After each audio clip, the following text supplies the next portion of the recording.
The morning of August 17th, 1943, broke clear over the North Sea, and Oberleutnant Hans Weik of Jagdgeschwader 11 felt the familiar tension in his shoulders as he strapped into the cockpit of his Focke-Wulf 190. The Americans were coming again. Intelligence had confirmed it before dawn. Heavy bombers, probably B-17s, heading deep into the Reich. The target didn't matter as much as the opportunity. The American flying fortresses had been testing German air defenses for nearly a year, and German fighter pilots had developed a certain confidence about engaging them. If you're enjoying this deep dive into the story, hit the subscribe button and let us know in the comments from where in the world you are watching from today. Weik had heard the stories from pilots who'd tangled with the bombers before. Yes, the Americans had machine guns, lots of them, but they were only 50 caliber, 12.7 millimeter, essentially just heavy machine guns firing solid bullets. Nothing like the 20 millimeter cannons and 30 millimeter guns German fighters carried, weapons that fired explosive shells capable of tearing apart an aircraft with just a few well-placed hits. The prevailing wisdom among Luftwaffe pilots was straightforward. Stay outside the effective range of those 50 caliber guns, press the attack with your cannons, and the bombers would fall. Simple mathematics. Superior firepower wins. What Weik and hundreds of other German pilots were about to discover over the next 18 months would fundamentally reshape their understanding of American air power. The 50 caliber Browning M2 aircraft machine gun, the weapon German intelligence analysts had dismissed as inadequate for bomber defense, was about to write one of the most brutal lessons in the history of aerial combat. Not through individual destructive power, but through volume, accuracy, range, and the sheer psychological terror of facing 8 guns per aircraft, each capable of firing 800 rounds per minute, creating a curtain of lead that extended far beyond what German pilots believed possible. The dismissal hadn't come from ignorance. German aviation engineers knew the specifications of the American 50 caliber Browning. They'd examined crashed aircraft, recovered guns from downed fighters and bombers, studied the ammunition in detail at technical facilities across the Reich. On paper, their analysis seemed sound, even scientifically rigorous. The 50 caliber fired a 12.7 millimeter projectile, weighing roughly 46 grams, with a muzzle velocity of approximately 2,900 feet per second. Effective against aircraft, certainly, capable of penetrating typical aluminum skin and damaging internal components, but without explosive filler.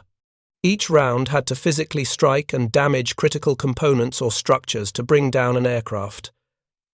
It was a kinetic weapon, relying purely on momentum and penetration, rather than explosive fragmentation. German 20 millimeter cannons, by contrast, represented what Luftwaffe doctrine considered the proper evolution of aircraft armament. The MG 151/20, which had become standard armament on most German fighters by 1943, fired 115-gram shells containing high explosive incendiary compounds. A single hit from these weapons could create catastrophic damage through explosive fragmentation that didn't require pinpoint accuracy. The shell would penetrate the target's skin and detonate inside the structure, creating an expanding sphere of fragments that could sever control cables, rupture fuel lines, damage engines, or kill crew members. The theoretical kill probability from a single 20 millimeter hit exceeded that of a 50 caliber round by an order of magnitude. This difference in destructive philosophy extended throughout the German military aviation establishment. Training manuals emphasized the importance of getting good hits, rather than simply scoring impacts. Gunnery instruction focused on accuracy and proper lead calculation, training pilots to place their relatively limited cannon ammunition precisely on target, rather than spraying large volumes of fire and hoping for hits. The entire tactical framework assumed that German pilots would achieve kills through superior marksmanship with more powerful weapons, compensating for lower rates of fire and smaller ammunition loads through better shooting. The German logic appeared unassailable. Why would the Americans arm their bombers and fighters with weapons that required multiple direct hits when cannon shells could destroy targets with just 1 or 2 strikes? It seemed like a fundamental miscalculation, a failure to understand modern air combat realities. German pilots trained under this assumption throughout 1942 and early 1943 approached the bombers from beyond the range of their defensive guns, preferably from head-on where fewer guns could engage. Fire your cannons from 600 to 800 meters and break away before the relatively weak defensive fire could cause serious damage. But American aviation engineers had made very different calculations based on entirely different strategic requirements. The Browning 50 caliber was never meant to be a bomber killer in the German sense. It was designed as part of an integrated defensive system that emphasized sustained rate of fire, ammunition capacity, reliability under extreme conditions, and effective range. John Moses Browning had designed the M2 machine gun at the end of the First World War, scaling up his earlier 30 caliber M1917 design to fire the newly developed 50 caliber BMG cartridge. The aviation variant, designated AN M2, featured a lighter 36-inch barrel cooled by the aircraft's slipstream, reducing weight to 61 pounds while increasing the cyclic rate to approximately 800 rounds per minute. American doctrine recognized something German tactical thinking had overlooked. Air combat over Europe would involve hundreds of bombers flying in tightly coordinated formations, creating concentrated zones of defensive fire that no single aircraft could match. A lone B-17 carried 13 50 caliber machine guns in the G model variant that began entering service in summer 1943. But B-17s never flew alone. They flew in combat boxes, formations of 18 to 21 aircraft stacked vertically and horizontally to create overlapping fields of fire. Each gunner could support adjacent aircraft, and attacking fighters would face not 13 guns but potentially dozens simultaneously. The mathematics of this defensive system only became apparent to German pilots through bitter experience. When Weik climbed to intercept altitude that August morning, he carried standard armament for a Focke-Wulf 190 F5, two 13mm MG 131 machine guns mounted in the engine cowling, and four 20mm MG 151 cannons in the wings. Total ammunition load, 400 rounds for the machine guns and 250 rounds per cannon. Respectable firepower for engaging bombers, assuming he could get close enough to use it effectively. The formation he encountered over central Germany that morning represented the 8th Air Force's most ambitious operation to date, a twin strike on Messerschmitt factories at Regensburg and ball-bearing plants at Schweinfurt. Hundreds of B-17s stretched across the sky in their distinctive combat boxes, their contrails creating geometric patterns against the high-altitude blue. From 10,000 meters away, they looked vulnerable, slow-moving targets maintaining straight and level flight toward their objectives. Weik's squadron leader called out attack vectors, positioning the Focke-Wulfs for coordinated passes from the front quarter, the approach German pilots had refined over previous months to avoid the heaviest defensive fire from tail and dorsal turrets. This was the moment where theory collided with reality. As Weik's squadron closed to what they believed was safe attack range, approximately 800 meters, the bombers' defensive guns opened fire. Not sporadically, not hesitantly, but in coordinated, sustained bursts from multiple aircraft simultaneously. Tracers arced across the distance, separating hunters from prey, and Weik immediately understood he'd been operating under a fundamental miscalculation. The 50 caliber guns had far greater effective range than German intelligence had suggested. More critically, the Americans were firing in volume that German fighter pilots simply hadn't anticipated. The gunners aboard those B-17s had been trained extensively in deflection shooting, learning to lead moving targets and coordinate their fire with adjacent aircraft. Each gun position could engage targets at different angles, creating a three-dimensional defensive sphere around the formation. The ball turret beneath the fuselage, the chin turret in the nose, the dorsal turret behind the cockpit, the tail guns, and the waist positions all tracked incoming fighters, calculating range and lead. If you find this story engaging, please take a moment to subscribe and enable notifications. It helps us continue producing in-depth content like this. When they opened fire at 600 yards, roughly 550 meters, the psychological impact on attacking pilots was immediate and profound. Weik watched tracers streaming past his canopy, far more than he'd expected, coming from multiple directions as overlapping fields of fire converged on his approach vector. Every fifth round was a tracer, meaning for each visible streak of light, 4 additional bullets filled the air invisibly.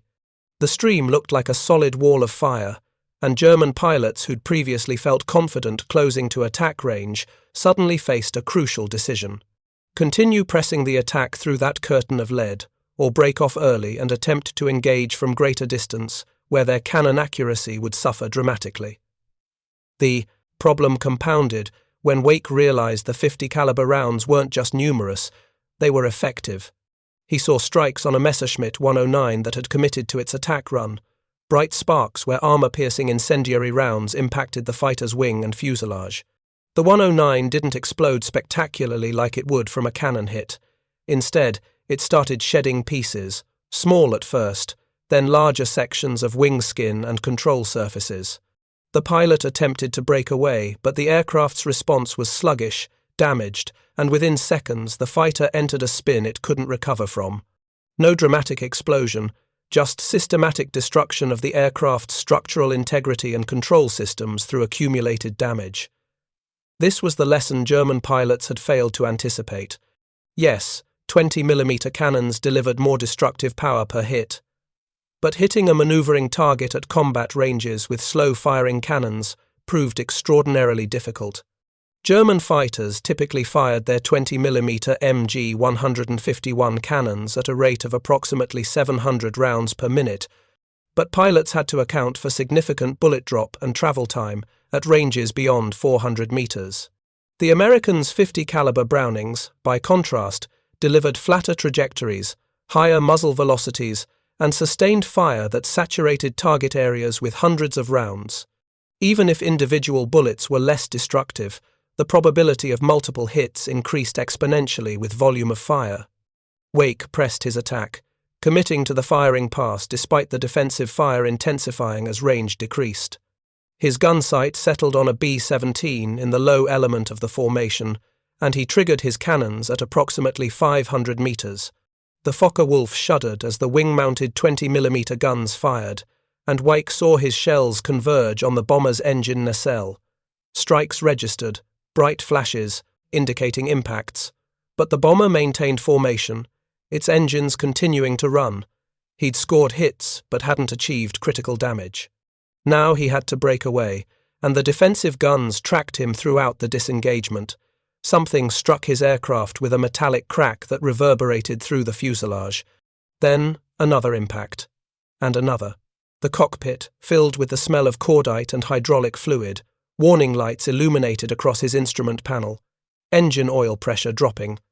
Hydraulic pressure fluctuating. The control stick felt heavier, resistance increasing as damage accumulated. Weik rolled away from the bomber formation, diving to gain separation and speed, but not before registering the fundamental truth that would reshape German fighter tactics for the remainder of the war. The American 50 caliber machine guns were far more dangerous than Luftwaffe intelligence had suggested. They had greater effective range, higher reliability, better accuracy at distance, and the Americans mounted them in sufficient numbers to create defensive fire zones that German fighters couldn't safely penetrate without suffering unacceptable casualties. The dismissal had been premature, and the price of that miscalculation would be measured in hundreds of German fighters and thousands of pilots over the next 2 years. Weik managed to nurse his damaged Focke-Wulf back to his base at Oldenburg, the aircraft trailing smoke and hydraulic fluid across the final approach. Ground crews counted 19 separate impact points on his fighter, a mixture of 50 caliber armor-piercing and armor-piercing incendiary rounds that had compromised his hydraulics, damaged his engine, and punctured his wing fuel tanks. By any reasonable standard, Weik should have been dead or shot down. He'd survived through a combination of luck, the Focke-Wulf's robust construction, and the fact that he'd broken off his attack before additional gunners could concentrate fire on his aircraft. In the debriefing that followed, Weik and other returning pilots shared similar accounts. The defensive fire was far heavier than expected. Bombers that should have been easy targets proved remarkably difficult to bring down. Fighters that scored what appeared to be good hits watched their targets continue flying. Meanwhile, German losses mounted. Of the 38 fighters lost that day attacking the Schweinfurt and Regensburg formations, most had been damaged or destroyed by defensive 50 caliber fire rather than by escort fighters, which were still limited in range and numbers in August 1943. The pattern would repeat throughout the fall of 1943 as the 8th Air Force mounted increasingly ambitious raids deeper into German airspace. German fighter units adapted their tactics, attempting to develop approaches that minimized exposure to defensive fire. Head-on attacks from 12 o'clock high became the preferred method, as they offered the shortest exposure time to defensive guns and targeted the bomber's nose, where early B-17 models had the weakest defensive armament. But even these attacks required extraordinary skill and courage, closing at a combined speed of over 600 miles per hour, with only seconds to aim and fire before breaking away to avoid collision. The psychological toll on German pilots increased with each engagement. Flying through the defensive fire from a B-17 combat box felt like flying into a steel curtain. Tracers streamed from every angle, and the knowledge that for every visible tracer 4 additional bullets filled the space between created an almost paralyzing awareness of danger. German pilots described the experience in their combat reports and personal accounts. One pilot wrote that approaching a B-17 formation felt like flying into a storm where every raindrop was a bullet. Another noted that the Americans may not have explosive shells, but they have so many guns that it doesn't matter, you cannot avoid being hit. The American gunners, for their part, were learning their own lessons about effective defensive fire through the brutal crucible of actual combat. Initial training stateside had prepared them for the mechanics of operating their guns, the procedures for loading ammunition belts, clearing jams, and maintaining the weapons under extreme conditions.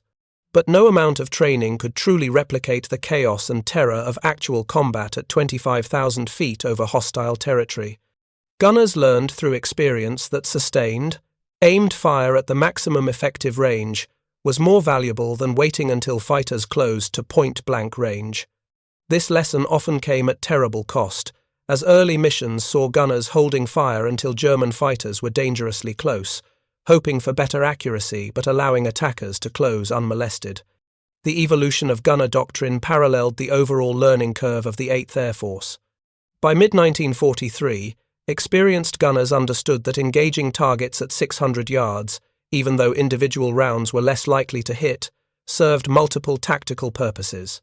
First, it forced attacking fighters to fly through defensive fire for longer periods, increasing the probability of cumulative hits.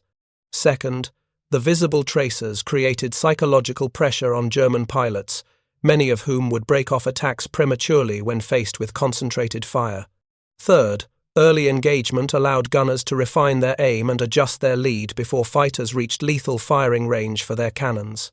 They developed instincts for leading targets, understanding that a fighter closing at 400 miles per hour relative velocity required significant lead angles.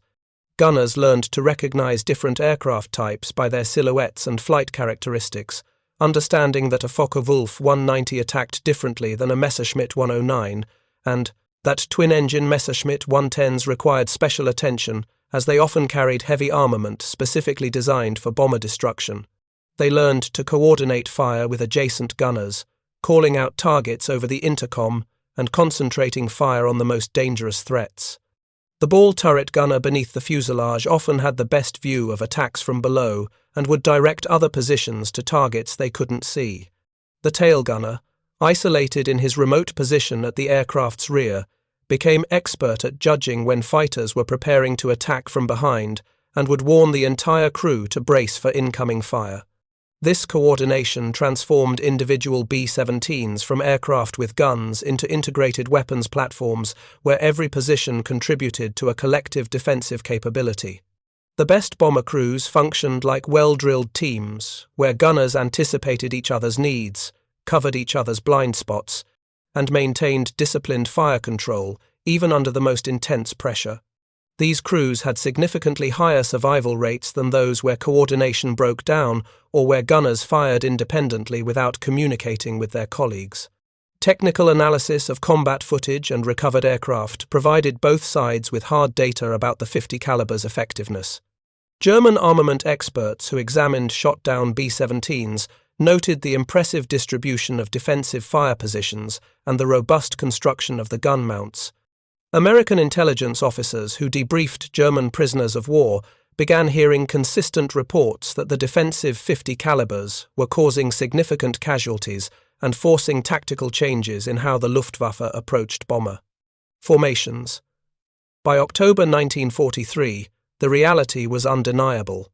The mission to Schweinfurt on October 14th, which would become known as Black Thursday, resulted in 60 B-17s shot down from a force of 291 bombers. The losses were catastrophic for the 8th Air Force and forced a temporary halt to unescorted deep penetration raids. But German losses that day totaled 38 fighters destroyed, with dozens more damaged. The exchange rate, while favorable to the defenders, was far worse than German planners had anticipated when the bomber offensive began. The critical issue for German fighter pilots wasn't simply the 50 caliber gun's effectiveness in isolation. It was the systemic integration of that weapon into American bomber defensive doctrine. The B-17 had been designed from the outset as a flying fortress, an aircraft capable of defending itself through concentrated firepower. Republic aviation engineers had calculated that 13 guns, properly positioned and equipped with sufficient ammunition, could create overlapping fields of fire covering every approach vector. They'd been correct, but the effectiveness only manifested when crews trained together, when maintenance kept the guns functioning reliably, and when tactics positioned bombers to support each other. The German response evolved through late 1943 and early 1944.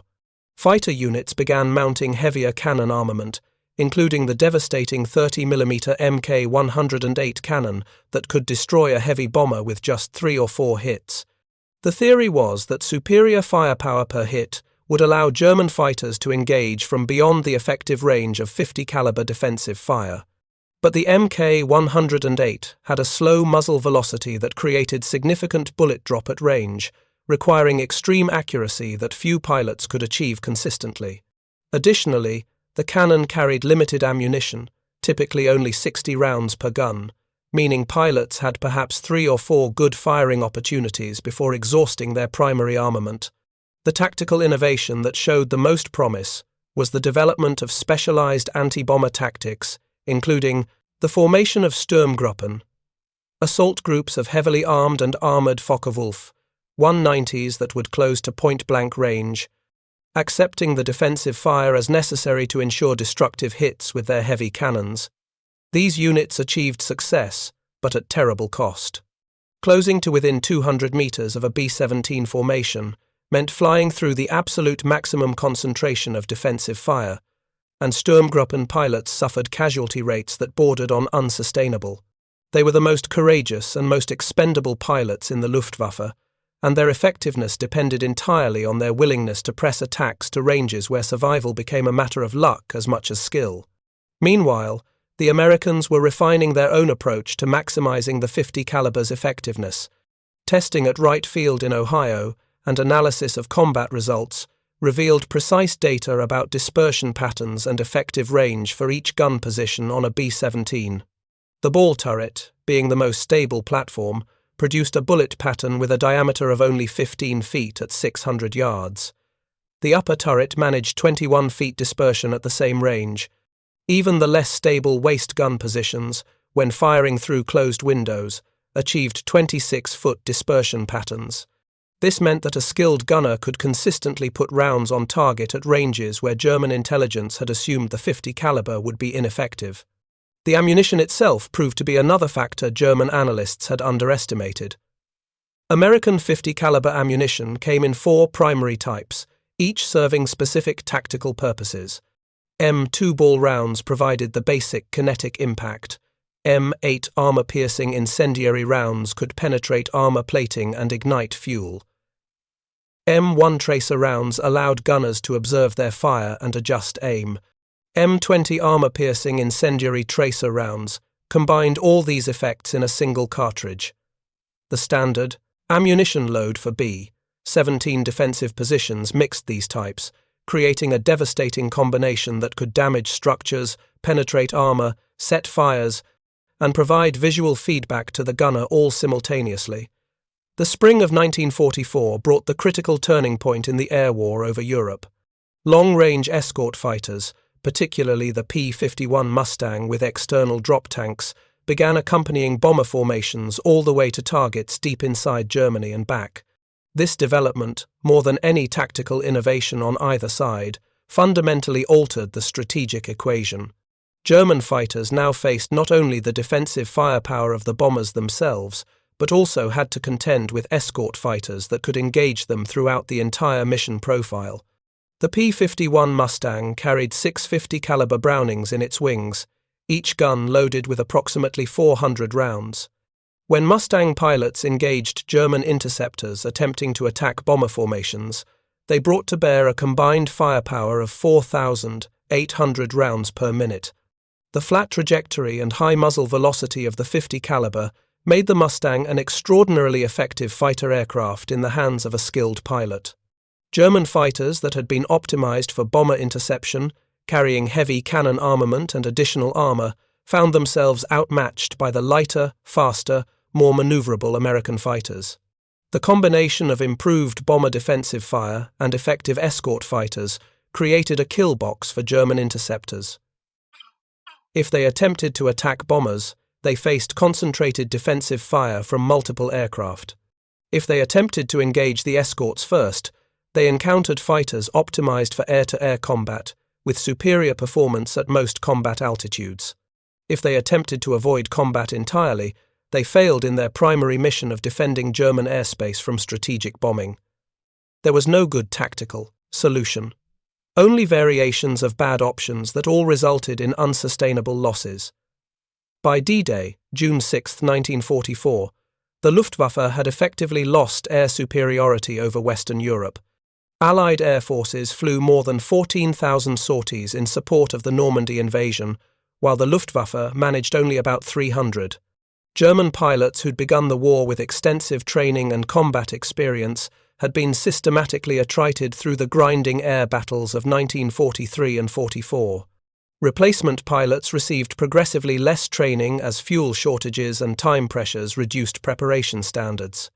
These inexperienced pilots faced a completely unforgiving tactical environment, where veteran American pilots and bomber crews exploited every mistake ruthlessly. The psychological transformation of German fighter pilots during this period represents one of the most significant shifts in the air war. Pilots who'd begun 1943 confident in their abilities and dismissive of American defensive firepower ended 1944, demoralized, exhausted, and acutely aware that they were fighting a losing battle against an enemy with overwhelming material advantages. The 50 caliber Browning became a symbol of American industrial might and tactical competence. It wasn't the most devastating weapon in individual terms, but it was reliable, abundant, effective at range, and integrated into a defensive system that maximized its strengths while compensating for its limitations. Post-war interrogations of captured German pilots provided remarkable insights into how their perceptions evolved. A Luftwaffe questionnaire from March 1945 asked 22 captured fighter pilots for their honest assessments of American fighter aircraft and armament. Regarding the 50 caliber machine guns, opinions were divided but revealing. Some pilots maintained that German 20mm and 30mm cannons were superior in destructive power per hit, but several veterans acknowledged that the American 50 caliber was highly effective, especially against enemy fighters, because it was optimized for air-to-air combat and offered a high volume of fire with deadly accuracy. One particularly telling comment from a German pilot captured the fundamental realization: when we first encountered the American bombers, we thought their defensive armament was inadequate. Only machine guns, no cannons. We believed we could attack from beyond their effective range and shoot them down with our superior weapons. But we learned that volume of fire matters as much as destructive power per hit. The Americans may fire smaller projectiles, but they fire so many that you cannot avoid being hit if you press your attack. And their tracers, their accuracy at distance, the way their gunners coordinate fire, it all creates a defensive zone that is simply deadly. The technical specifications that German intelligence had dismissed proved devastating in practice. The 50 caliber Browning AN M2 had a muzzle velocity of 2,910 feet per second. Effective air-to-air range extended to approximately 700 yards under ideal conditions. The cyclic rate of 800 rounds per minute meant that a single gun delivered more than 13 rounds per second. When multiple guns concentrated fire on a single target, the mathematical probability of scoring multiple hits approached certainty. The armor-piercing incendiary rounds could penetrate typical fighter aircraft armor at combat ranges and had sufficient kinetic energy to damage critical systems even when they didn't achieve penetration. German aviation engineers understood these specifications intellectually, but understanding numbers on paper differs fundamentally from experiencing those capabilities in combat. A B-17 in defensive formation represented not just one aircraft with 13 guns, but a node in a network of mutual support where every aircraft's defensive fire reinforced its neighbors. The combat box formation maximized this effect, positioning aircraft so that attacking fighters faced fire from multiple bombers simultaneously, regardless of their approach vector. Breaking up the formation became a primary German tactical objective, as isolated bombers were far more vulnerable than those maintaining position in the defensive network. The development of air-to-air rockets by the Luftwaffe in 1943 represented one attempt to stand off beyond 50 caliber range and still achieve destructive hits. The 21-centimeter Werfer-Granaten rocket carried a massive explosive warhead but suffered from poor accuracy and slow velocity. German pilots described trying to aim these weapons at moving bomber formations as nearly impossible. The rockets achieved occasional successes, particularly when their blast effect disrupted formation integrity, but they never became the solution German planners hoped for. The fundamental problem remained. German weapons that could destroy bombers in 1 or 2 hits required closing to ranges where defensive 50 caliber fire exacted terrible tolls. The material reality of the air war became increasingly stark as 1944 progressed. American industrial production was delivering approximately 100,000 aircraft annually, along with sufficient ammunition, spare parts, and trained crews to maintain operational tempos that German forces couldn't match. German production, while impressive in absolute terms given the constraints of Allied bombing and resource shortages, couldn't keep pace with losses. Experienced pilots lost in combat couldn't be replaced with equivalently skilled personnel because the training infrastructure had been degraded by fuel shortages and the prioritization of frontline needs over long-term preparation.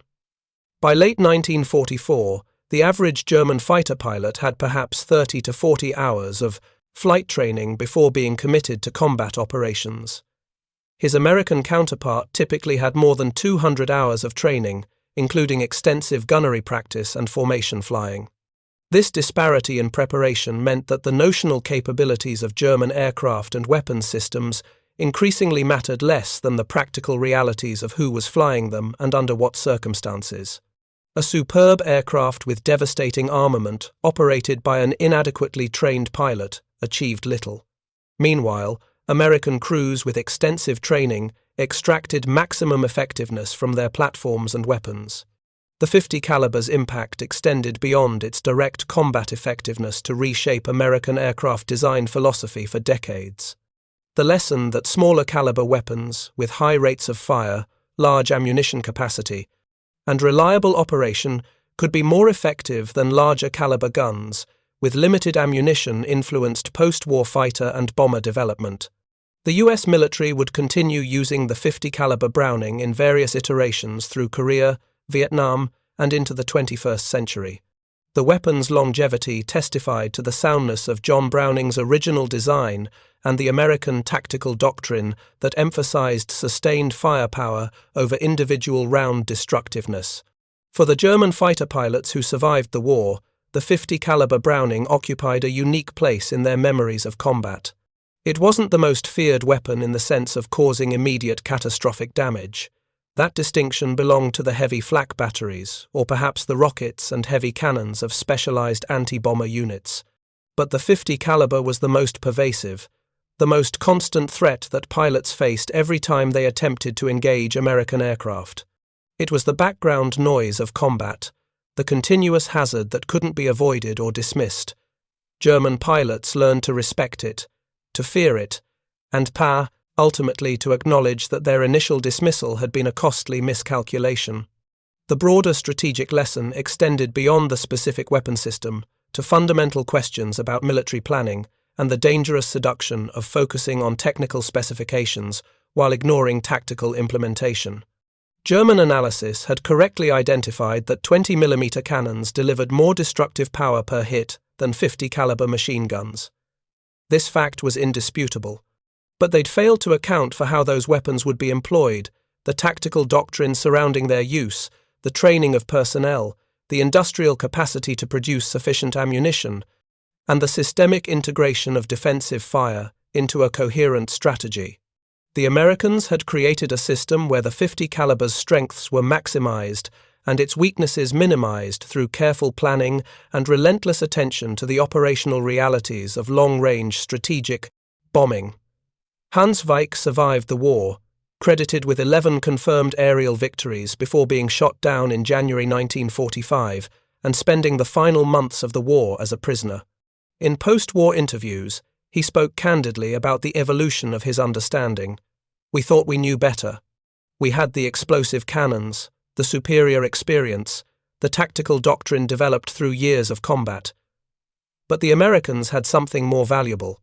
They had a system that worked, industrial resources that seemed unlimited, and a willingness to learn and adapt. Their 50 caliber guns weren't impressive individually, but when you faced 40 of them firing simultaneously from a tight formation, impressive individual performance didn't matter. They would hit you. The only question was whether the damage would be immediately fatal or merely mission-ending. The final tally of the air war over Europe reflected these realities in stark numbers. The 8th Air Force lost more than 4,700 B-17s during the war, representing nearly 40% of those built.